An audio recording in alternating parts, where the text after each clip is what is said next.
প্রকৃত ভয় হচ্ছে আল্লাহ তাআলাকে ভয় করে আল্লাহর হুকুমগুলি সঠিকভাবে পালন করা, আল্লাহকে ভয় করে নবীকে অনুসরণ করে জীবন যাপন করা, আল্লাহকে ভয় করে নবীর সুন্নতগুলিকে আঁকড়িয়ে ধরা, আল্লাহ তাআলাকে ভয় করে মা বোনদেরকে পর্দার ভিতরে রাখা। কি কথা বলেন ঠিক কিনা? হালাল খাওয়া, হারাম থেকে বেঁচে থাকা, অন্যায় কাজ থেকে বেঁচে থাকা, গুনার পরিবেশ থেকে, গুনার কাজ থেকে বেঁচে থাকা, আর বেশি বেশি যত আমার সামনে নেক কাজ আসবে সেই নেক কাজগুলি বেশি বেশি করে করা। কি কথা বলেন ঠিক কিনা?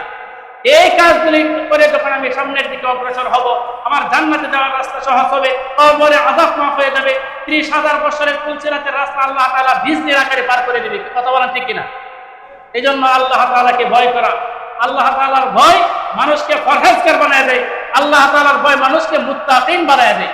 এই জন্য আমরা ফরহেজগার এবং মুত্তাকিন হয়ে আমরা সবাই কবরে যাইতে চাই। কি বলেন, চাই কি চাই না? আওয়াজ করে বলেন, চাই কি চাই না? আমরা সবাই ফরহেজগার এবং মুত্তাকিন হয়ে আমরা ইনশাআল্লাহ কবরে যাব। আল্লাহ তাআলা আমাদের সকলকে ফরহেজগার এবং মুত্তাকিন হয়ে আল্লাহ তাআলাকে ভয় করে ঈমানওয়ালা হয়ে আমলওয়ালা হয়ে আল্লাহ তাআলা আমাদেরকে কবরের যাত্রী হিসাবে যেন আল্লাহ তাআলা কবুল করে। সকলে জবান খুলে বলে আল্লাহুম্মা আমিন।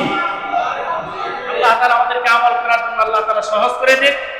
আল্লাহ তাআলা দুনিয়ার জিন্দেগিটাও আল্লাহ তাআলা সুন্দর করে দেয়, আখিরাতের জিন্দেগিটাও যেন আল্লাহ তাআলা আমাদেরকে সুন্দর করে দেয়। সকলে আওয়াজ করে বলে আমিন।